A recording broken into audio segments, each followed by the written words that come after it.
ఈ పుస్తకంలో ఇమిడిచినావు కనుక నీకు మాకు వందనములు సమర్పించుకుంటున్నాము తండ్రి.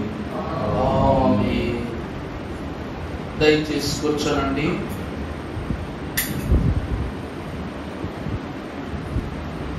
వివిధ వర్ణములు గల విశ్వాసులను పుష్పాలు భూమి మీద ముల్చునంటి పుష్ప సంగము భూమి మీద ముల్చునంటి పుష్ప సంగము. దేవుని యొక్క ఏర్పాటులో 8 గోత్రములను వానిలో కలిగి ఉన్న ప్రాముఖ్య సంగతులను దేవుని వాక్యము ద్వారా ధ్యానం చేసుకున్న మనము 29వ దినమున 9వ గోత్రమై ఉన్న మరొక ఆశీర్వాద గోత్రముల గురించి ధ్యానం చేసుకుందాము. పరిశుద్ధ గ్రంథములో నుండి ఆదికాండము 30వ అధ్యాయము 12వ వచనము చదువుకుందాం. లేయా దాసి అయినటువంటి జిల్పా ఆమెకు యాకోబునకు 2వ కుమారుని కనగా స్త్రీలు నన్ను భాగ్యవతి అందరు కదా అని.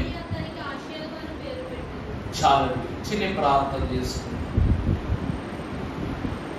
సమీపింపరాని తేజస్సులో నిత్యము అమరత్వం అనవసించుచు గాన ప్రతి గానములతో నిత్యము పరిశుద్ధుడు పరిశుద్ధుడని కొనియాడబడుచున్న తండ్రి వందనములు. స్థల జ్ఞాని అయ్యున్న మీరు మా జ్ఞానమునకు ఏమాత్రము అందదు. ఆయనను మిమ్మల్ని అర్థము చేసుకొనగల అనేక పద్ధతులను మాకు నేర్పించిన దేవా, అందులో పాటల పద్ధతి ద్వారా, వాక్య పద్ధతి ద్వారా, స్తుతుల పద్ధతి ద్వారా నిన్ను స్తుతించిన మేము ఈ సమయమున వర్తమాన పద్ధతితోనూ ధ్యాన పద్ధతితోనూ నిన్ను కనిపెట్టు పద్ధతితోనూ తండ్రి మరింత పరిపూర్ణులము కాగలవు ధన్యత మాకు దయచేయమని మా మంచి బోధకుడయ్యున్న యేసు నామమున వేడుకొనుచున్నాము తండ్రి. ఆమేన్. దేవుని సముఖమున నిలిచిన మనకు ప్రభు మనకు విముఖుడై ప్రధానమైన తన దీవెనలను మనందరికీ ప్రధానము చేసి దీవించును గాక. ప్రభునందు దేవుని ప్రియబిడ్డలారా, నిన్నటి దినమున తన యొక్క చెల్లెలైనటువంటి రాహేలును గెలవటము వలన నేను అదృష్టవంతురాలనని ఆనందపడిన లేయా యొక్క గొప్ప సంగతులను గురించి మనం జ్ఞాపకం చేసుకున్నాం. నేను ఒక మాట మీకు చెప్పడం మర్చిపోయానులే. ఏంటంటే అదృష్టవంతుడు అదృష్టవంతుడు అని గాదును పిలిచాం కదా. వారు లేడి వంటి వారనియు యుద్ధములో దేవుని యొక్క ఉపకరణములను వాడుటలో గనులనియు దేవుని యొక్క ప్రజాసంఖ్యలో చేర్చబడిన జనులనియు చెప్పాం. కానీ ఒక్క మాట మర్చిపోయాను. దేవుని యొక్క ప్రతిష్ఠితమైనటువంటి మందసమును చెక్కినటువంటి బెసలేలు 2వ వ్యక్తి అయిన అహోలియాబు గాదు గోత్రము వాడు. నా మాట అర్థమవుతుందండి? గాదు గోత్రము వాడైనటువంటి అహోలియాబు దేవుని మందస్సాన్ని అనగా ప్రతిష్ఠితమైన అతి పరిశుద్ధ స్థలములో పనిచేసిన వాడు. దైవజనులు దేవదాసయ్య గారు అన్నారు, నేను పరిశుద్ధులను కాబట్టి మీరును. వారు ఎందుకు అదృష్టవంతులయ్యారు అంటే మోషే తరువాత దేవుని మందసములో అడుగు పెట్టిన గొప్ప గోత్రం ఒకటి యూదా గోత్రం. వాళ్ళు దేవుని జనమే కదా. యేసు ప్రభువు పుట్టిన గోత్రము, దావీదు రాజ్యము చేసిన గోత్రం. అంతటి గోత్రములో నుండి బెసలేలు ఒకడైతే, 2వది గాదు గోత్రీకుడైన అహోలియాబు దేవుని మందస్సంలో పనిచేశారు. నిన్న కూడా చెప్పా, దావీదు సైన్యములో అరణ్యములో ఉన్నప్పుడు ప్రాముఖ్యముగా దావీదు వెన్నంటే ఉండి నడిచిన గోత్రం ఏది? గాదు. దావీదు వెనక ఉన్నారు, మోషే యొక్క ప్రతిష్ఠితమైన ప్రత్యక్ష గుడార తయారీలో వారు ఉన్నారు.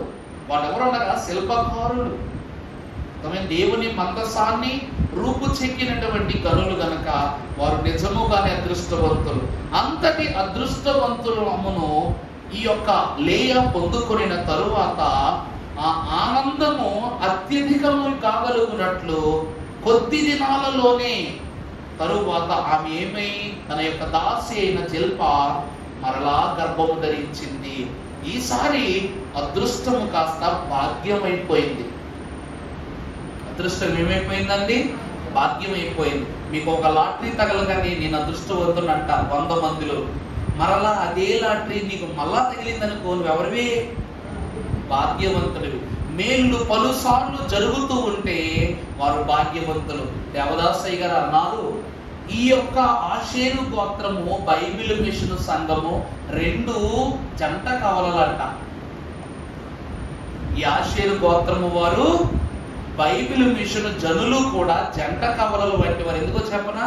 బైబిల్ మిషన్ వారు ఎవరంట? భాగ్యవంతులు అన్నారు. ఈరోజు మనం అనుభవిస్తున్న భాగ్యము దేవుని చేత ఇవ్వబడిన గొప్ప స్థితి. అందును బట్టి ఈ రోజు అంటూ ఉంది, ఈ కుమారుని బట్టి నేను భాగ్యవంతురాలనయ్యాను కనుక ఇతనికి ఆషేరు అని పేరు పెడుతున్నానని రాసిపడి ఉంది. 49వ అధ్యాయములో ఈ భాగ్యవంతుడైనటువంటి ఆషేరును గురించి తండ్రి అయిన యాకోబు ఒక పరిశుద్ధ దీవెనని ఇస్తూ ఉన్నాడు. 20వ వచనం చదువుకుంటే, ఆషేరునొద్ద శ్రేష్టమైన ఆహారము కలదు,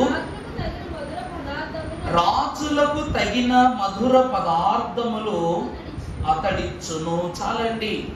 తండ్రి అయిన యాకోబు తన ప్రియ కుమారునిగా లేక తన యొక్క సంతతిలోనూ భాగ్యవంతునిగా కనపరుచుకున్న ఈ కుమారుని గురించి తను అంటున్నాడు, ఈ ఆషేరు దగ్గరంట శ్రేష్టమైన ఆహారం ఉందంట. ఎంత మంచి ఆహారం అంటే రాజులకు సైతము ఇతను ఆహారం ఇస్తాడు.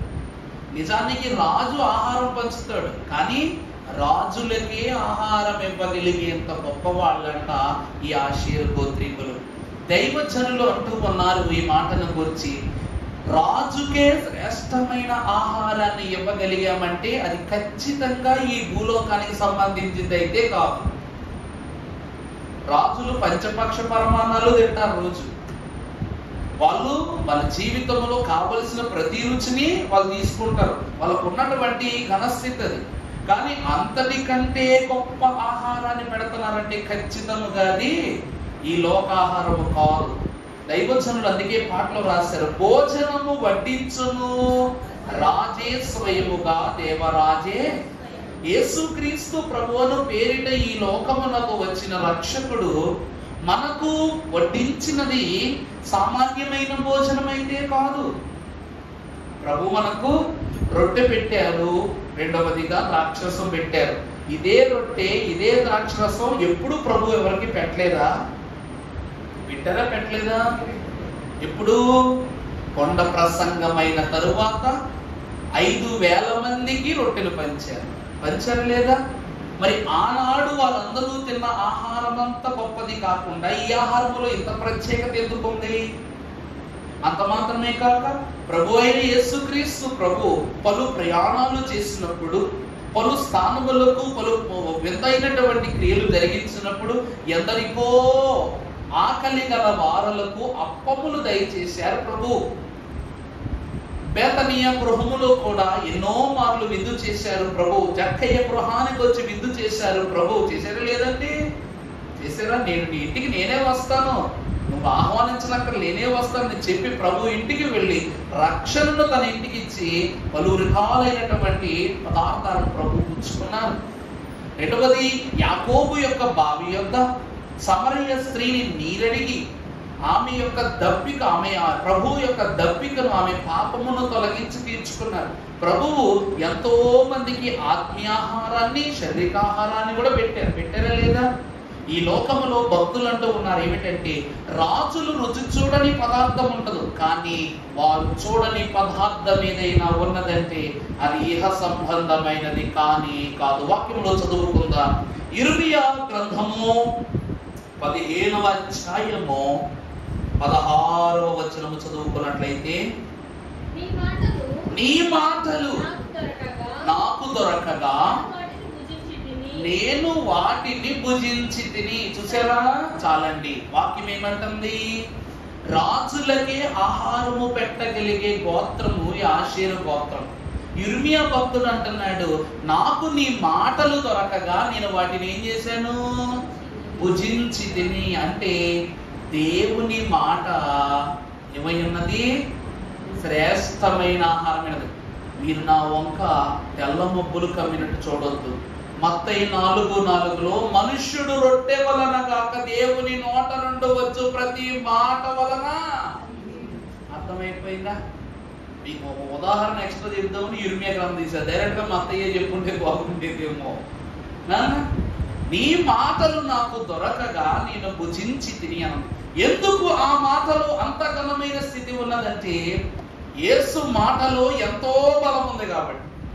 యేసు మాటలో ఎంతో బలం ఉంది. ఎందుకంటే ఆ వాక్యమే శరీరధారి అయి కృపా సత్య సంపూర్ణ. అనగా వాక్యము శరీరమైంది, శరీరము రొట్టె అయింది. ఆ రొట్టె మన నోటికి ఆహారమైంది. నీ యొక్క ఆహారము నా జిహ్వకు మధుర ఫలములకు మించిన శ్రేష్ట ధన్యత అయి ఉన్నదని పరమగీతములు భక్తుడు సొలొమోను రాస్తాడు. దేవుని ప్రియబిడ్డలారా, వీళ్ళు రాజులకే పెట్టే ఆహారం, వీరి దగ్గర శ్రేష్ఠ ఆహారము దొరుకుతుందంటే భక్తులు అంటున్నమాట, ఈ గోత్రము భాగ్యవంతులు కాగలగడానికి గోత్రం. ఎందుకంటే వీరు దేవుని మాట కలిగిన వారు, దేవుని మాటల చేత తృప్తి పొందినటువంటి వారు. దేవుని వాక్కును బట్టి అంత గొప్ప భాగ్యం నాకు లభించింది కనుక ఈ గోత్రమునకు భాగ్యవంతులు. దేవుని మాట ఎవరి దగ్గర ఉండాలి? అందరి దగ్గర సంతోషం ఉంటుంది. దేవదాసయ్య గారి కంట వండి పెట్టే వాళ్ళు ఎవరు లేరు. దేవదాసయ్య గారికి వండి పెట్టే పనివాళ్ళు లేరు. అయ్యగారికి ఇంద్రభావనాలు లేవు. గొప్ప గొప్ప సమూహంతో కూడుకున్న పనివారు ఎవరు లేరు. దేవుడే ప్రతినిత్యము దైవజనునికి పోషణ, ప్రతినిత్యము దైవజనునికి ఆదరణ, ఆధారం అన్నీ కూడా. దైవజనులంట వాక్యం ఉంటే చాలనేవారండి. ఎప్పుడు దేవదాసయ్య గారండి వాక్యం ఉంటే చాలనేవారు. ఎందుకంటే వాక్యము లేకుండా మనకి ఏమీ దొరకదు. వాక్యం ఉంటే మనకి దొరకనిదంటూ ఏది ఉండదు. ఇది దేవదాసయ్య గారి మంచి మాట. ఎందుకంటే నీ మాటలు నాకు దొరకగా నేను వాటిని భుజించి తిని. మనం మరొక మాట చూస్తే, ఆ దూత చేతిలో నుండి ఆ గ్రంథమును లాగుకొని నేను దానిని భక్షించి తిని. అంటే బలవంతముగానైనా కూడా దేవుని యొక్క విషయాలను మనం గ్రహించడానికి ప్రయత్నించాలి. దేవుని వాక్య గ్రంథము యొక్క అంత నేను నోరు తెరవగా ఆ గ్రంథమును నీవు నాకు తినిపించి తిని అని చదువుకుంటాను. చూసారా, బలవంతముగానైనా తినాలి. దేవుడే తన దూతల ద్వారా అందింపజేస్తాడు. ఆ రోజు క్రీస్తు ప్రభువు పుట్టగానే దేవదూతలైనటువంటి వారు గాబ్రియేలు దూత వచ్చి, భయపడకుడి, ప్రజలందరికీ కలుగబోవు మహా సంతోషకరమైన శుభవర్తమానము నేను మీకు తెలియజేయుచున్నాను అని చెప్పగానే ఆ మాటలన్నీ కూడా గొల్లలు ఏం చేశారంట? మింగేశారు. అమ్మో, అంత ఆనందంగా ఏం చేశారు? ఆ మాటలన్నీ ఎలా ఉంటాయి? నీ మాటలు తేనె వంటి. తెలుసా, వర్ణన చేస్తా ఉంటారు. తెలుసా మీకు? నువ్వు మాట్లాడితే చాలు, నువ్వు మాట్లాడితే చాలు. ఏంటి? అన్నం అక్కర్లా, నీళ్ళు అక్కర్లా, ఏమీ అక్కర్లా. నిజమా కదా? భార్యలు ఎలా పొగడాలంట. ప్రాక్టీస్ అవుతా. నేను కూడా బాధకం గారి విషయంలో ఏదైనా గొడవ వచ్చిందనుకోండి, వెళ్ళి నువ్వు పాట పాడితే చాలమ్మా, నువ్వు ఒక మాట అంటే చాలమ్మా, నువ్వు గిల్లితే చాలమ్మా, ఒగిచ్చితే చాలమ్మా అనలేక. అందుకే దేవుని వార్త చూస్తే మనకు బాగా ఇష్టమైన పాట ఉంటుంది ప్రభువుది. తేనె కన్న తీయనైనది నా యేసు ప్రేమ, మల్లె కన్న తెల్లనైనది. తేనె కన్న తీయనైనది నా యేసు ప్రేమ, మల్లె కన్న తెల్లనైనది. నన్ను ప్రేమించెను, నన్ను రక్షించెను, కష్టకాలమందు నాకు తోడైయుండెను. నన్ను ప్రేమించెను, నన్ను రక్షించెను, కష్టకాలమందు నాకు తోడైయుండెను. తేనె కన్నా తీయనైనది నా యేసు ప్రేమ, మల్లె కన్నా తెల్లనైనది. తేనె కన్నా తీయనైనది నా యేసు ప్రేమ, మల్లె కన్నా తెల్లనైనది. ఎందుకంట? ఆయన యొక్క మాటలు, ఆయన ప్రేమ తేనె కంటే, దేవుడు శ్రేష్టమైన తేనెను, శ్రేష్టమైన గోధుమలను ఇస్తానన్నాడు. అయినా సరే వాటన్నిటికంటే మిన్నైన ఆయన వాక్కు మనతో ఉంటే అన్ని చోట్ల విజయమే, అన్ని చోట్ల దేవుని యందు మనకు విలువే గనుక ఇంత గొప్ప భాగ్యవంతులైన ఈ వంశమును గురించి మోషే మిక్కిలి ఆనందపరుడై ఒక దీవెనిస్తూ ఉన్నాడు. ద్వితీయోపదేశ కాండము 33వ అధ్యాయం 24వ వచనం చదువుకున్నట్లయితే, ఆషేరును గూర్చి ఇట్లు అనెను,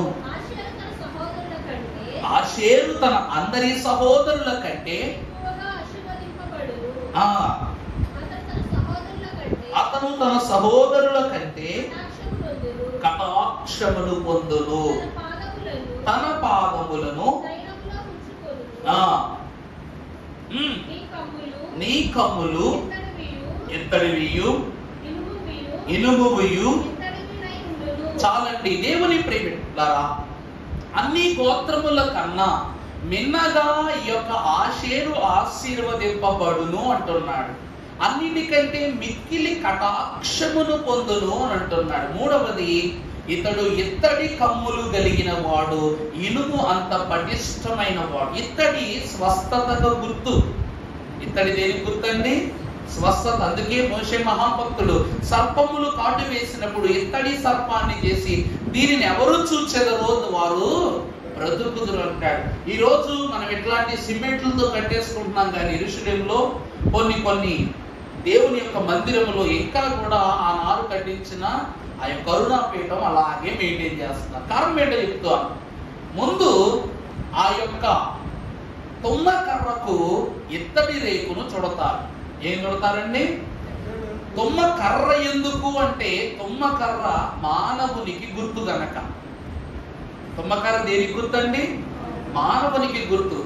దేవుడు చెప్పిన ఉపమానములో ఒక ఉపమానము, చెట్లు తమ రాజును ఎన్నుకునే ఉపమానం ఉంటది. తెలుసు కదా మీకు? అన్ని చెట్లు కూడానంట ఒక రాజును ఏర్పరచుకోవటానికి పళ్ళ చెట్ల దగ్గరకు, పూల చెట్ల దగ్గర, అన్నింటి దగ్గరికి వచ్చిందంట. వస్తే మేము మా పండ్లు ఇచ్చుటమాని లేక పువ్వులు ఇచ్చుటమాని నీకు రాజుగా ఉండాలా, మేము ఆ పని చేయము. ఎందుకంటే ఇప్పుడు ఈ పనులన్నీ మనం పక్కన పెట్టి లోక పనుల్లో పెడితే ఫలింపు ఎక్కడ ఉంటది? అందుకు మేము చేయమన్నారంట. తర్వాత ద్రాక్ష చెట్టు దగ్గరికి వచ్చి అడిగితే, దేవుని యొక్క స్వరక్తమును పానము చేయగల ద్రాక్షారసమునకు పోలిక అయిన నేను దేవుని యొక్క సాధనముగా వాడబడక నేను మీకు రాజవ్వాలా, నేను రాను అందంట. ఒలీవ చెట్టు దగ్గరికి వస్తే, నా పేరు పూయబడిన పరిమళ తైలం అన్నాడు ప్రభువు, ఆ పేరును నా యొక్క తైలముతో ఐక్యపరచక విడిచిపెట్టి నేను మీకు రాజవ్వాలా, నేను. అలా అందరూ కూడా ఏం చేశారంట? దేవుని నిబంధనను దాటక ప్రతి ఒక్కరూ మేము రామన్నారంట. చివరికి దేవదారు వృక్షములు కూడా, అంటే కొండపై ఎత్తులో ఉంటాయి అవి కూడా మేము చెయ్యము అని రాగానే చివరి అన్నీ తిరిగి తుమ్మ చెట్టు దగ్గరికి వచ్చినాయి. వస్తే వాడు అంటున్నాడంట, ఏమిటి మనకి బిజీగా చేసే పనులు ఏం లేవు, మనకు కాయలు కాయవు, పువ్వులు కాయవు, పోనీ మన చెక్కన్న నలుపుకుని వెళ్ళి నలుగురైన మంచాల్లో కుర్చీల్లో చేసుకుంటారంటే ఆ పని కూడా చేయరు. మనకు అంత బిజీ పనులు ఏం లేవే, సర్లే వీళ్ళందరికీ రాజు అయితే నన్ను బిజీ అవుతానని వాడు ఒప్పుకున్నాడంట. ఎవరు ఒప్పుకున్నారు? తుమ్మకర్ర ఒప్పుకుందంట. ఒప్పుకున్న దినము మొదలుకొని దానికి ఎలాగా ఫలింపు లేదు. అప్పటి నుండి బాధ్యత కూడా. ఈరోజు కూడా సర్వ సృష్టిని దేవుడు నిర్మించాడు, అందులో చివరిగా మానవుణ్ణి నిర్మించాడు. ఇవన్నిటి మీద మానవుణ్ణి అధికారిగా ఉంచాడు కదా. సృష్టిలో జీవము గల ప్రతిదానికి నువ్వు తల్లి, నువ్వు తండ్రి, అంతే కదా. అంటే వీళ్ళే అధికులు. అలాగ తుమ్మకర్రను కూడా అధికారంలో పెడితే అది లోకములో చేరిపోయింది, పాపములో చేరిపోయింది. దాని ఒంటి నిండా ముళ్ళుంటాయి, తుమ్మకర్రకు ముళ్ళుంటాయి. అది మనుష్య సంచారంలో పెరగదు. అది నీ ఇంటి ఎదురుగా వస్తే కొట్టేస్తావు, ఊరవతలు ఉంటే పట్టించే చేసుకో. అలాంటిటువంటి తుమ్మకర్రను, విలువలేని తుమ్మకర్రను, మనిషికి కూడా విలువ లేదుగా ఈ లోకంలో, ఆ తుమ్మకర్రను దేవుడు తన యొక్క కరుణాపీఠానికి ఒక సాధనంగా వాడి మనిషిని తన రక్తముతోనే స్వస్థపరిచాడు కనుక స్వస్థపరచబడిన మనిషి యొక్క దేహమునకు గాని ఆత్మకు గాని మరలా పాపం అంటకుండగా స్వస్థతకు గుర్తైన ఇత్తడి రేకుతో దాన్ని ముందు పూర్తి చేశాడు. దాని తరువాత బంగారము దేనికి గుర్తు? ఘనతకు గుర్తు, స్వాస్యపు అంతస్తుకు గుర్తు, గౌరవానికి గుర్తు బంగారం. అప్పుడు దాని చుట్టూ దేని వేశాడంట? బంగారపు పొదుగులు వేసి కరుణాపీఠాన్ని తయారు చేశాడు. దేవుని కృపను బట్టి చూస్తే ఇక్కడ ఈ 12 గోత్రాలకును కూడా ఈ యొక్క ఆషేరు గోత్రము వారు వారి కమ్మెలకు ఎత్తడి తొడగబడినటువంటి వారుగా, ఉక్కంతటి బలమైన వారిగా కనబడుతున్నారు. వీరి గోత్రములలో వీరే బాగుగా ఆశీర్వదింపబడిన వారు, శ్రేష్టమైన వారు కూడా మోషే అంటున్నాడు. కారణం ఏమిటంటే ప్రియులారా, మీకు చెప్పాను, దెబోరా కాలములో 2 గోత్రాలు సహకరించాయి. నఫ్తాలీలు, గాదీలు సహకరించిన వారు కనిపిస్తున్నారు. వీరు కూడా దెబోరా కాలములో యుద్ధము జరుగుతూ ఉంటే యోర్దాను నది యొద్ద ఉండి అద్దరిన ఉండి వారి వారి సైన్యాలను చాటుగా పంపినటువంటి గోత్రము. ఇప్పుడు యుద్ధములో కొన్ని వ్యూహాలు ఉంటాయి, 3 రకాల వ్యూహాలు ఉంటాయి. ఆ వ్యూహ పరిధిని అర్థం చేసుకుని యుద్ధం చేయాలి. మన సైన్యము తగ్గుతున్నప్పుడు బలాబలాలను బట్టి సైన్యాలు, అలాగే ఆ యొక్క దెబోరా కాలంలో జరగనయ్యున్న యుద్ధానికి శాఖలుగా వీరి యొక్క సైన్యాన్ని పంపించారంట. ఎవరు? యాషేరు గోత్రం వారు. సైన్యం బలహీనపడుతున్నప్పుడు బలగాలను పంపించటం, ఏ సమయానికి ఎవరిని పంపిస్తే మనము గెలుస్తాం అట్లా పంపించేవారంట. అది వీరికి ఉన్నటువంటి జ్ఞానం. ఇది మొదటి విషయం. రెండవది యెహోవా ఖడ్గము, గిద్యోను ఖడ్గము అని దైవజనుడు దేవదాసయ్య గారు అన్నారు. గిద్యోను కాలములో కూడా గిద్యోను ఏర్పరుచుకున్న సైన్యములో ఉన్న వారందరూ కూడా ఎవరు? ఆషేరు గోత్రము వారే. చివరిగా చూసినట్లయితే దావీదు యొక్క సైన్యాధ్యక్షతలు 40,000 మంది సైన్యము ఆషేరు గోత్రం వాళ్ళే. వాక్యలో చూపిస్తాను మీకు. మొదటిగా దెబోరా కాలంలో న్యాయాధిపతుల గ్రంథం 5వ అధ్యాయము 17వ వచనం చదివినట్లయితే, గిలాదు యోర్దాను అద్దరిని నిలిచెను,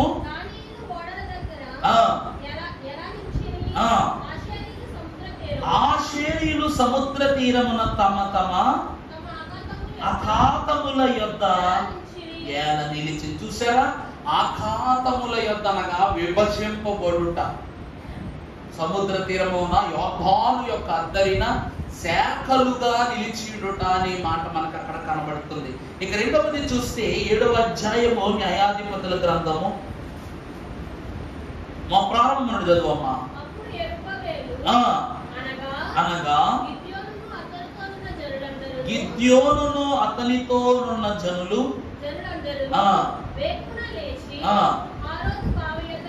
దిగగా లోయలో మోరేకొండ దండుపాలెము వారికి కనబడెను. యెహోవా చాలండి. ప్రభునందు ప్రియమైన నీతోనున్న జనులు ఎక్కువ మంది. అంటే దేవుని పిలుపు చేత ఏర్పరచబడుకున్న గోత్రముగా యాషేరు వారు పిలువబడుతున్నారు. యెహోవా నీ సైన్యము ఎక్కువ మంది. నీ వారు ఎవరు? యాషేరు. ఇందాకేమన్నాను? భాగ్యవంతులు, దేవుని మాట గలవారు, దేవుని మాట చొప్పున నిలిచి ఉన్నారు కనుక దేవుని సైన్యముగా వీరిని దేవుని వాక్యం చూపిస్తుంది. చివరిగా చూసినట్లయితే దినవృత్తాంతముల మొదటి గ్రంథము 12వ అధ్యాయం 36వ వచనం చదువుతున్నట్లయితే దావీదు కాలంలో చూస్తున్నాం మనం కూడా. నేర్పు కలిగిన యుద్ధ సన్నద్ధులు. చూసారా? ఆషేరు గోత్రములో దావీదు యొక్క కైవసములోనూ ఆధిక్యతలోనూ గొప్ప శౌర్యముతో యుద్ధము చేయగలిగిన వారు 40,000 మంది ఆషేరు గోత్రం వాళ్ళే ఉన్నారు. మొన్నటి దినం మనం 30,000 మంది నిన్న చూసాం గాదులు కదా. ఆ ముందు 10,000 మందిని జెబులోనీయుల్లో చూశాం. దేవుని యందు ప్రియబిడ్డలారా, సంఘమైన వారులారా, ఇక్కడ వీరు దేనికైనాను దేవుని వాత్సల్యతతో ముందుకు వెళుతున్న గోత్రంగానే కనిపిస్తున్నారు. అందుకే వీరు స్వస్థతకు గుర్తుగా ఇత్తడి కమ్మిలకును, బలగమునకు గుర్తుగా ఉక్కుతోనూ పోల్చబడ్డారు. ఆశీర్వాదకరమైన గోత్రంగా పిలువబడుతున్నారు. దేవుని యొక్క వాక్యము ప్రత్యేకముగా కొన్ని విషయాలు మనం చూస్తే, పౌలు కాలములోనూ క్రొత్త నిబంధన కాలములో కూడా హన్నా ప్రవక్తిని ద్వారా బలపరచబడిన గోత్రము ఈ గోత్రమే. అర్థమైందండి? ఈరోజు దేవుని మాట మన దగ్గర ఉంది. మన దగ్గర ఉన్నప్పుడు మనల్ని బలపరిచే మరికొన్ని మాటలను దేవుడు ఏం చేస్తాడు, మనకు తెలియజేస్తూ ఉంటాడు. ఈ రోజు అండి నేను మిమ్మల్ని బలపరుస్తున్నా కదా, వాక్యం ద్వారా నేను మిమ్మల్ని బలపరుస్తున్నా. మరి నన్ను బలపరిచేది ఎవరు? అవండి, నన్ను బలపరిచేది ఎవరు? దేవుడు. ఎలా బలపరుస్తున్నాడు? ఆయన నాకు వచ్చి వాక్యం చెప్పట్లేదే, ఆయన నాకేం వాక్యం చెప్పట్లా. మరి ఆయన మాట నా దాకా రావాలంటే ఆయన మాట ఇంకెవరికి చేరాలి? మా అధినాయకులకు చేరాలి. ఎవరికి? ప్రెసిడెంట్ అయ్య గారి ద్వారా మేము కొన్ని ప్రాముఖ్యమైన సంగతులు మిషన్ మహానుభావులు మేము తెలుసుకుంటున్నాం. వారు వారి తండ్రి గారి యొద్ద నుండి వారి తండ్రులు ఫాదర్ దేవదాసయ్య గారి యొద్ద నుండి వారు ప్రభువు యొద్ద నుండి తెలుసుకున్న సంగతులే ఇవి. నిజమా కాదా? ఇప్పుడు నేను రాకముందు మీకు ఆత్మీయ తండ్రిగా ప్రభుదాసయ్య గారు ఉన్నారు. వారి కాలములో ఉన్న మాటలు మీకు బహు శ్రేష్టముగా చక్కగా ఆ కాలగమనకు తగినట్లుగా ఉండేవి. అప్పుడు ఆయన పలుకులు మీకు మధురములు. ఆ తరము తర్వాత మరి ప్రత్యేకమైన కొన్ని విషయాలు మీకు నా ద్వారా కనపరచబడుతున్నాయి. దైవజనులు భక్తులు అంటున్న మాట ఏమిటంటే, వారి వారి కాలమును బట్టి క్రమమును బట్టి వాని క్రియల చొప్పున వానికి దేవుడు జీతమిస్తానన్నట్లు వాని తలంపునకు తగ్గట్లుగానే వాక్యమును దేవుడు బయలుపరుస్తూ ఉన్నాడు. దేవదాసయ్య గారికి బైబిల్ మిషన్ను అప్పగించి 4 ప్రధానులను ఆత్మ సంబంధులుగా ఏర్పరిచి ఆ దినమున పాకలో మొదలు పెట్టిన ఆ మాట విస్తారముగా భూమంతయు పెరిగిపోయింది. ఈరోజు దేవుని మాట, బైబిల్ మిషన్ మాట విస్తారముగా ఏమైపోయిందట, అందింపబడుతూ ఉంది. అవునా కదా? ఈరోజు అలాగే ఎంత దేవుని మాట ఉన్నా వారిని బలపరచడానికి ఒకరు కావాలి. నేను మీకు చెప్తున్నాను, మరి నాకు చెప్పేవాళ్ళు ఒకరు ఉన్నారుగా, వాళ్ళకి చెప్పేవాళ్ళు మరొకరు ఉన్నారు. పుస్తకాలు చదవగానే జ్ఞానం రాదు. ఆ పుస్తకములో భావాన్ని చెప్పగలగాలి. మోషే ధర్మశాస్త్రాన్ని చెప్పగలిగాడు, బోధించగలిగలేకపోయాడు, రాయగలిగాడు. కానీ ఎందుకంటే అది ఎవరు చెప్పాలో వాళ్ళే చెప్పాలి. అర్థమైందండి? ఇప్పుడు బైబిల్ గ్రంథం ఉంది, మనసులో ఎప్పుడు సంకోచంగా అనుకోవద్దు. ఎవరు బాగుగా వింటారో వారే బాగుగా బోధించగలరు అన్నారు దేవదాసయ్య గారు కూడా. అర్థమైందండి?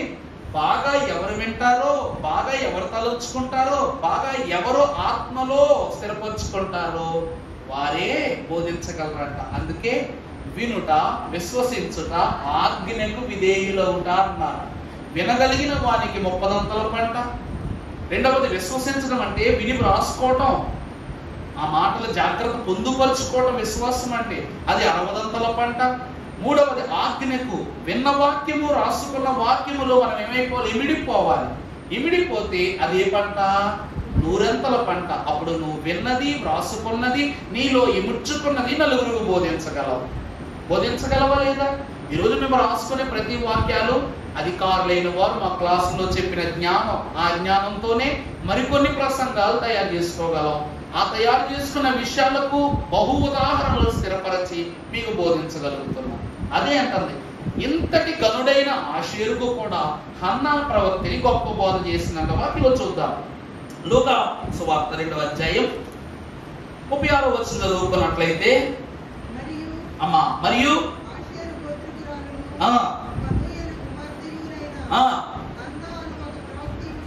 చూసారా, ఆమె దేవుని యొక్క గొప్ప జ్ఞానము కలిగి, విశ్వాసము కలిగి, దేవుని యొక్క మర్మాలను బహు చక్కగా ఆలకించినటువంటి ప్రవక్తిని.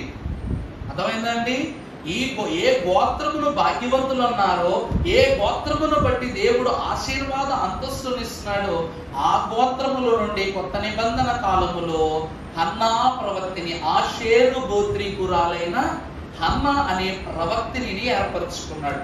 వీరు తన వారిని బలపరుస్తున్నారు. పలు గోత్రాలను కూడా ఏమేం చేస్తుంది? బలపరుస్తూ ఉంది. యేసుక్రీస్తు ప్రభు అంట బోధ చెప్తుంటే కొందరు వింటున్నారంట. కొందరు ఏం చేస్తున్నారండి? వింటూ ఉంటే ఆ కాలపు ధర్మశాస్త్ర బోధకులు, పలు శాస్త్రులు, పరిసయ్యులు ఈ విషయాన్ని చూసి ప్రభువుది ఏ గోత్రం అని అడిగారంట. ప్రభువుది ఏ గోత్రము అని అడిగారంట. ఇప్పటి వరకు ఈయన మాటలు తెగ వింటున్నారు, తెగ ధ్యానించుకుంటున్నారు, ఆనందపడిపోతున్నారు. కానీ బోధించేవాడు లేవీయుడై ఉండవలెను కానీ ఈయన యూదా గోత్రికుడు అవ్వటం వలన ఆయన బోధ వినేటప్పుడు వీళ్ళకి ఆలోచనే రాలేదంటే, ఈయన గోత్రం ఏంటని ఆలోచనే రాలేదంట. కారణం ఏంటి చెప్పండి? కారణం ఏంటి చెప్పండి? ఏమండి? ప్రభువు బోధ అంత మధురంగా ఉంది కాబట్టి, వారు లోకములో ప్రతి విషయాన్ని మర్చిపోతున్నారు కాబట్టి, మీకు జీవితమే మెచ్చుకునే గొప్ప సత్యం చెప్పనా? ఈ ప్రపంచంతో ఎవరితోనైనా సరే మనం మాట్లాడగలం, పోరాడగలం, కానీ మన సొంతోడితో మనం పోరాడలేం, మాట్లాడలేం. ఇది నిజమా కాదా? నిజమా కాదా? యేసు ప్రభువు కూడా ఆ పని చేయలా. యేసు ప్రభువు కూడా ఆ పని చేయలా. ప్రభువు గలిలియా ప్రాంతం వారు. ప్రభు అండి నజరేతు వాసుడు, గలిలియా ప్రాంత వాసుడు. ఆయన అంతటి ప్రభువే తన అమ్మమ్మ గారింటి దగ్గర, ఏమండి తన నాన్నమ్మ గారింటి దగ్గర, తన పుట్టిన ఊర్లో సువార్త చెప్పలేదు. అవునా కాదా? ఎందుకు? ఎందుకు? ప్రభువుని ఏమన్నారు తెలుసా? ఆ వడ్రవాణి కుమారుడు చెప్పే బోధ మేమెందుకు వినాలా? ప్రభువును చిన్నప్పటి నుంచి చూస్తున్నాం.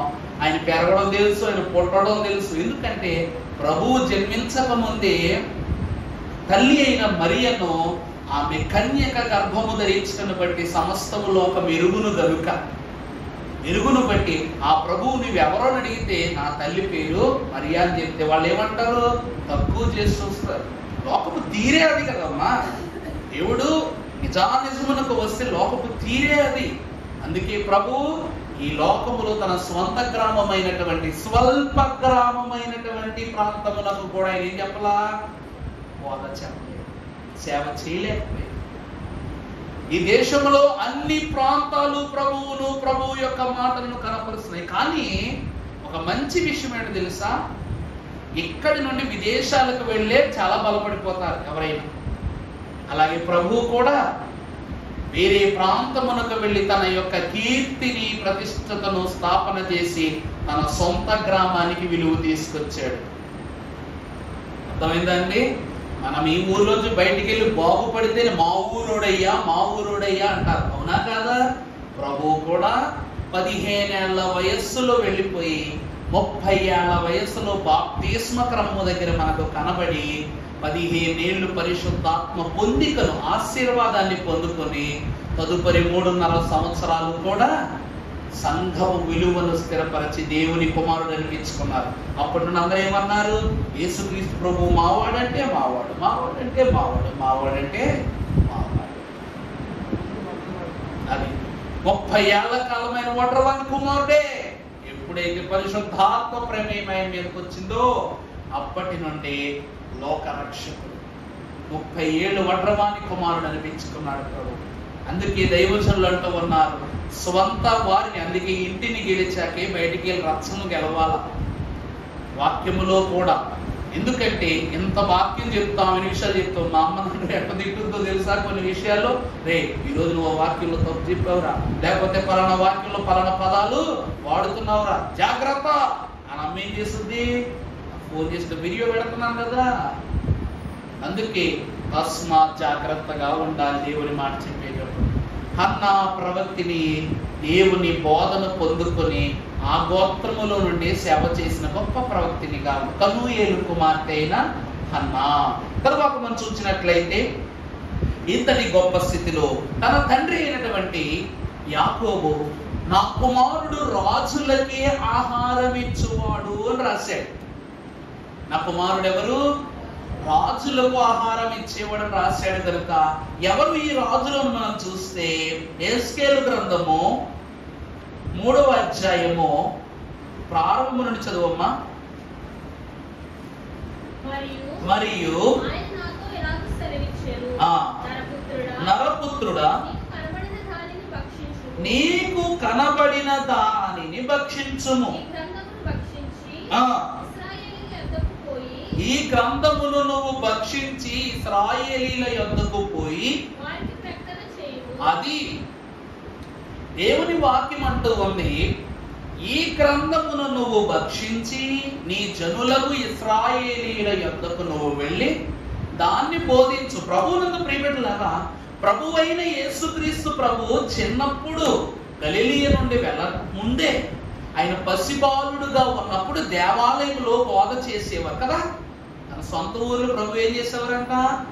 బోధ చేసేవారు. తనకు తెలిసిన జ్ఞానముతో తను పొందుపరుచుకున్న దైవ అంతస్తుతో వారు చెప్పవలసి చెప్పేవారు. అబ్బా, ప్రభు ఎంత బాగా చెప్తున్నాడు, ప్రభు ఎంత ముద్దుగా చెప్తున్నాడు, ఎన్ని గొప్ప సంగతులు చెప్తున్నాడు, అవన్నీ బాగానే ఉన్నాయి. కానీ ఆ యొక్క స్థితిలో పరిపూర్ణత సంపాదించుకోవాలి. ఈరోజు బైబిల్లో 5 కాండాలు చదువుకుంటే జ్ఞానం వచ్చేస్తా, లేక పాత నిబంధన చదువుకుంటే జ్ఞానం వచ్చేస్తా? బైబిల్ అంతా చదవాలి, బైబిల్ అంతా తెలుసుకోవాలి. నలుసు నుండి గొలుసు దాకా, గొలుసు నుండి పర్వతము దాకా అన్నీ కూడా ఇందులో ప్రమేయమే, నీపై ప్రభావమే. అర్థమైందానండి?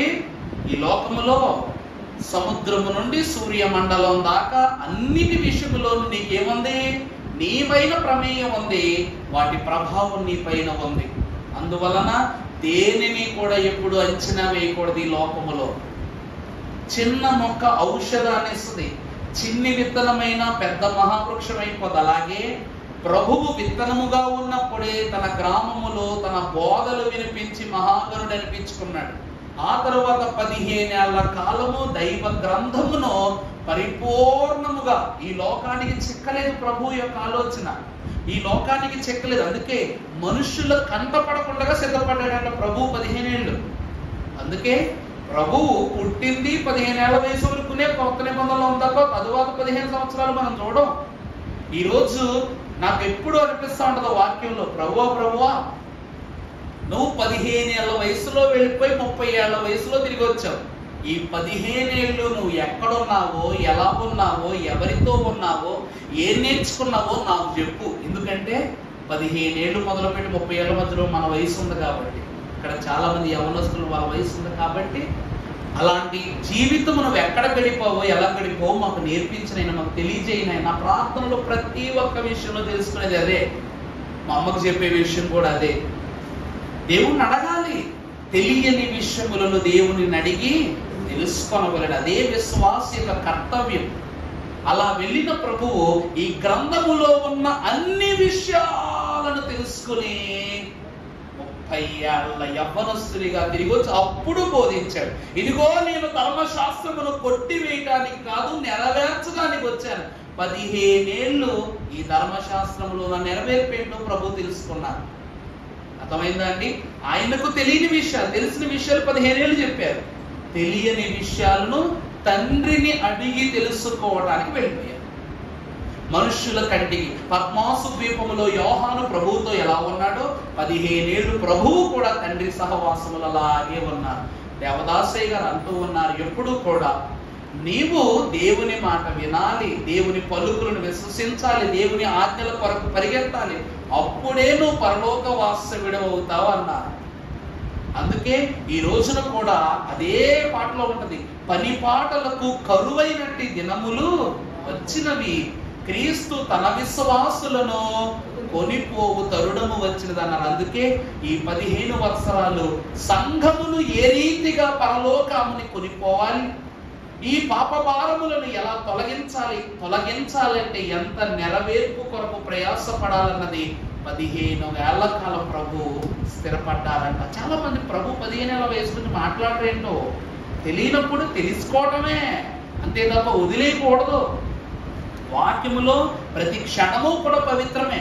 అందుకే ఈ యొక్క ఆషేరు గోత్రము తండ్రి అంటున్నాడు, దేవుని మాటలు ముందు విని వాటిని నువ్వు అలవర్చుకుని అప్పుడు బోధించాలి. అర్థమైందండి? ఇతడు శ్రేష్టమైన ఆహారము తినేవాడు, అలాగే రాజులకే శ్రేష్టమైన ఆహారాన్ని పెట్టేవాడు. ఇశ్రాయేలు 12 గోత్రాలు రాజరికముతో ఎదిగిన గోత్రాలు. రాజు యొక్క గోత్రం యాకోబుని ఏమన్నాడు? 12 కలిపితే యాకోబే. ఈ 12 గోత్రాలు ఎవరి జనము? జనకుని ఇష్ట జనము. అంటే దేవరాజయ్యున్న ప్రభువుకు ఇష్ట సంఘము, ఇష్ట బిడ్డలు వీళ్ళు. అందువల్ల వీళ్ళందరూ కూడా రాజులే. అంతటి శ్రేష్ఠాహారాన్ని ఈ గోత్రం బోధించింది. ముందుకు వెళదాం, సమయం లేదు కనుక.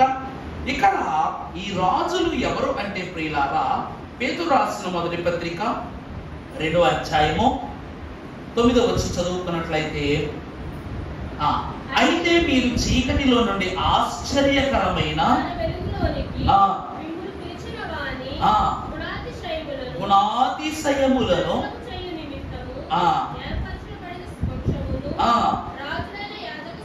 ఈ రాజులైన యాజక సమూహము, చాలండి, అర్థమవుతుందా మీకు? రాజులైన యాజక సమూహం. రాజులంటే ఎవరు? రాజులంటే ఎవరు? యాజక సమూహమును ఎలా పిలుస్తున్నారంట? రాజులనుగా పిలుస్తున్నారు. ఎవరైనా రాసుకోండి, పేతురు రాసిన మొదటి పత్రిక 2:9. మీకు అర్థమైపోయే రీతిగా అక్కడ చూసుకోండి. ఇక్కడ వాక్యం ఏమంటుందంటే, వానికి అంటే చీకటిలో నుండి నిన్ను వెలుగులోనికి పిలిచిన వాని గుణాతిశయములను ప్రచురము చేయు నిమిత్తము ఏర్పరచబడిన వంశమును, రాజులయ్యుంటూ ఉన్న యాజక సమూహము, పరిశుద్ధ జనము, దేవుని సొత్తైన ప్రజలై ఉన్నారు. అర్థమైందండి? వీరెవరై ఉన్నారంట? రాజైన యాజకుని యొక్క సమూహం. రాజులు ఎవరు? వీళ్ళు వడ్డించి, వీళ్ళ భోజనం ఎవరికి వడ్డిస్తున్నారంటే యాజక సమూహమునకు, రాజైన యాజక సమూహమునకు. ప్రభునందు ప్రియబిడ్డలారా, అహరోను ప్రత్యక్ష గుడారం దగ్గరకు వచ్చి బలి అర్పణ చేస్తున్నాడు. బాగుంది, చాలా బాగుంది వినటానికి. కానీ ఆ ప్రత్యక్ష గుడారం కట్టాలంటే ఎవరు కావాల్సి వచ్చింది? ఎవరు కట్టాల్సి వచ్చింది? యాషేరు గోత్రములో నుండి వారు ఏర్పరచుకున్న స్థలములను బట్టి గాదు గోత్రములో ఒకరు, యోధా గోత్రములో ఉన్నవారు ఒకరు. ఈ 2 గోత్రాలలో యోధా గోత్రము రాజవంశము కదమ్మా. అర్థమైందా? వాళ్ళు రాజైన యాజకులు. వారు దేవుని యొక్క యాజకత్వ క్రమము జరగక ముందే ఈ యొక్క ప్రత్యక్ష గుడారమును, మందసమును ఎంతో పవిత్రముగా చెక్కిన వంశము యోధా గోత్రం. ఆ గోత్రము సింహమై ఉన్న యేసుక్రీస్తు ప్రభు యాజకత్వం చేశాడు. చేశారా లేదా? రాజైన యాజకత్వము చేసిన వారు జనులు దేవుని చేత పిలువబడిన ప్రజలను అయ్యుండిరి అని అంటున్నారు. అంతటి వారికి దైవిక వాక్య ఆహారమును పంచపెట్టిన గోత్రము వీరు. అర్థమైందండి? ఎవరా రాజులు అంటే? రాజులే యాజకులు, యాజకులే రాజులు. అర్థమైందా? ఈరోజు దేవునికి సంఘమునకును మధ్య నాకు మొన్ననే ఒక పుస్తకం చదువుతుంటే తెలిసింది. దేవునికి అలాగే మనుష్యులకును మధ్యవర్తి యేసుక్రీస్తు ప్రభు కదా. మరి దేవునికి యేసుక్రీస్తు ప్రభుకి మధ్యవర్తి ఎవరు?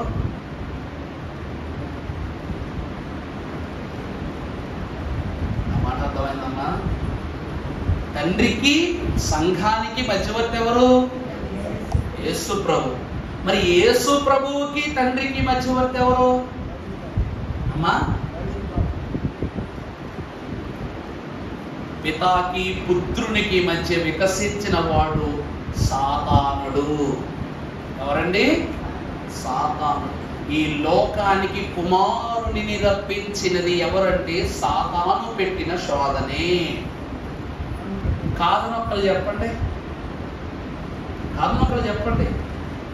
భయపడకుడి, ప్రజలందరికీ కలుగబోవు మహా సంతోషకరమైన శుభవర్తమానం. అంటే ఈ రోజు వరకు నీ జీవితంలో శుభము జరగలేదని అర్థం. ఈ చీకటి జీవితమును బట్టి, లోక వేదనలను బట్టి, సాతాను క్రియలను బట్టి నువ్వు సొమ్మసిల్లిపోతున్నావు. ఎప్పుడు వస్తావు ప్రభువా, ఎప్పుడు వస్తా అంటే తండ్రికి కుమారునికి మధ్యవర్తిగా ఎవరున్నారంట?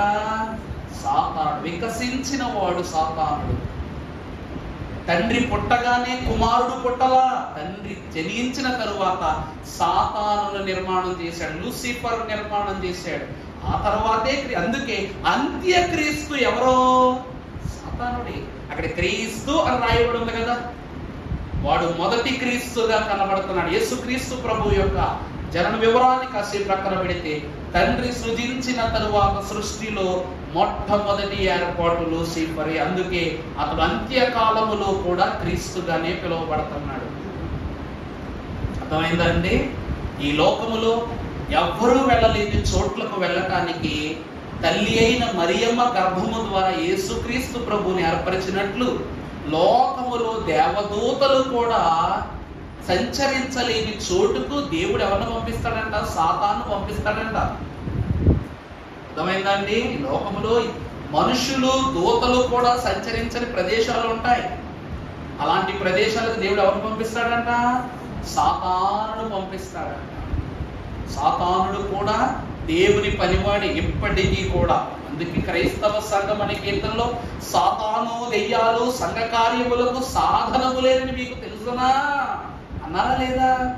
అది సాతాను ఇప్పటికీ దేవుడు వాడుకుంటాడు. సాతానుడు ఆయన ప్రమేయం లేకుండా మనకు జబ్బు పుట్టించలేడు, మన శరీరం మీద చేయి కూడా వేయలేడు. అదే అంటుంది వాక్యంలో చూద్దాం. అది రాజుల యొక్క అంతస్తు. పరిశుద్ధ గోత్రము మనం చూసినట్లయితే మొదటిగా ఈ యొక్క హన్న ఇశ్రాయేలీయుల యొక్క గోత్రములలో కనూయేలు కుమార్తెగా పిలువబడింది.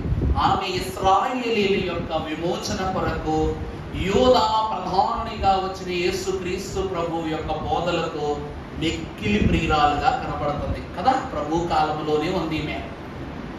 అప్పుడు యెరూషలేము మందిరములోనే దేవుని యొక్క ఏర్పాటులోనే కొనసాగుతున్న ప్రవక్తగా కనబడుతుంది. అది వీళ్ళు రాజైన యాజక సమూహం. చివరిగా చూసినట్లయితే మోషే ద్వితీయోపదేశకాండ 33:24 చదవమ్మా.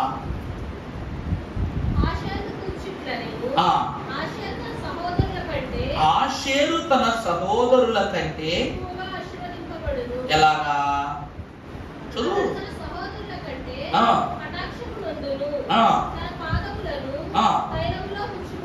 తన పాదములను తైలములో ముంచుకొనును.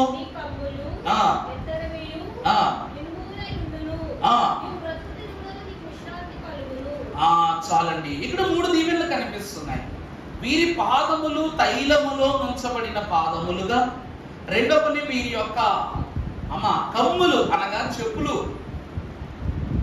పాద కమ్ములు అంటారు తెలుసా? చెప్పులు అన్నమాట. ఇవి ఎలా ఉన్నాయంట? బలముగాను ఇనుముతో చేయబడినట్టుగా ఉన్నాయంట. మూడవది వీరికి విశ్రాంతి కలుగును అని అంటున్నారు. మొదటిగా తైలములో ముంచిన పాదములనగా ప్రభు అంటున్నారు, నా పేరు పూయబడిన పరిమళ తైలము వంటిది. మనము ఆ ముందు అధ్యాయం ద్వితీయోపదేశకాండ 32లో చూస్తే 13వ వచనం చదువుతలే. అమ్మా, భూమి యొక్క ఉన్నత స్థలముల మీద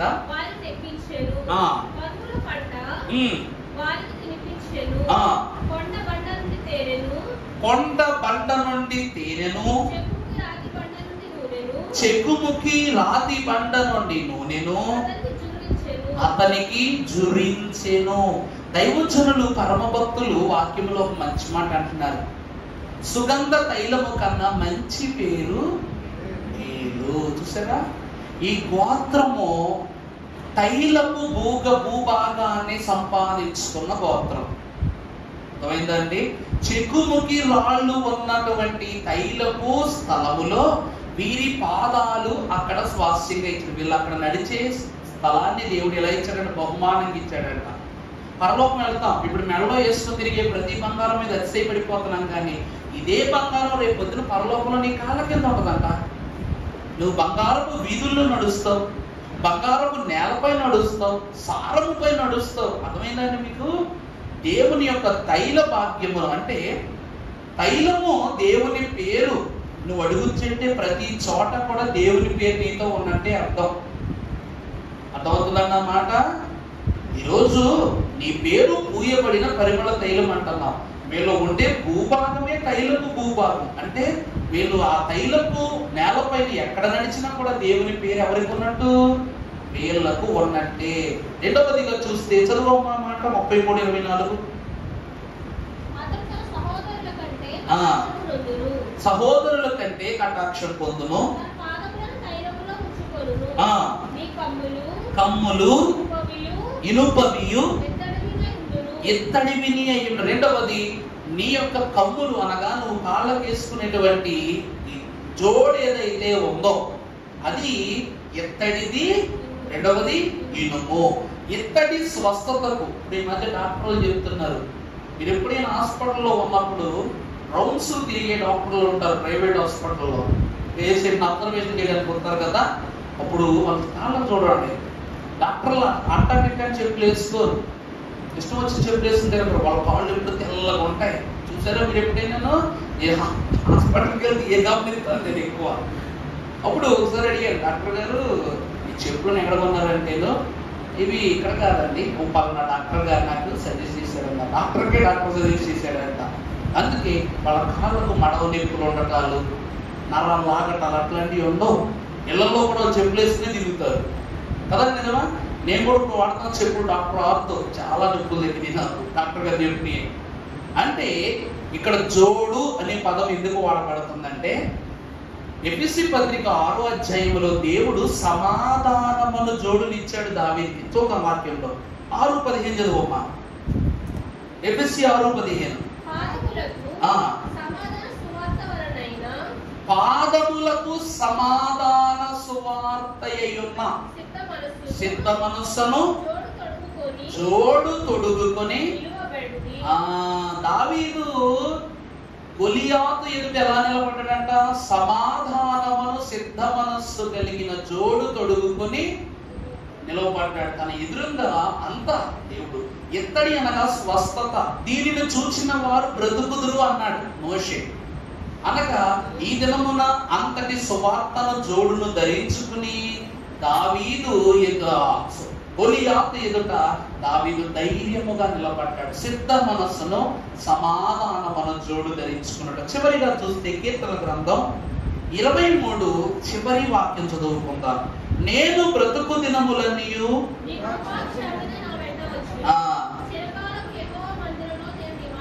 మూడవది వీళ్ళకున్న దీవెన విశ్రాంతి. చిరకాలము యెహోవా సన్నిధిలో నివాసము చేసే విశ్రాంతి.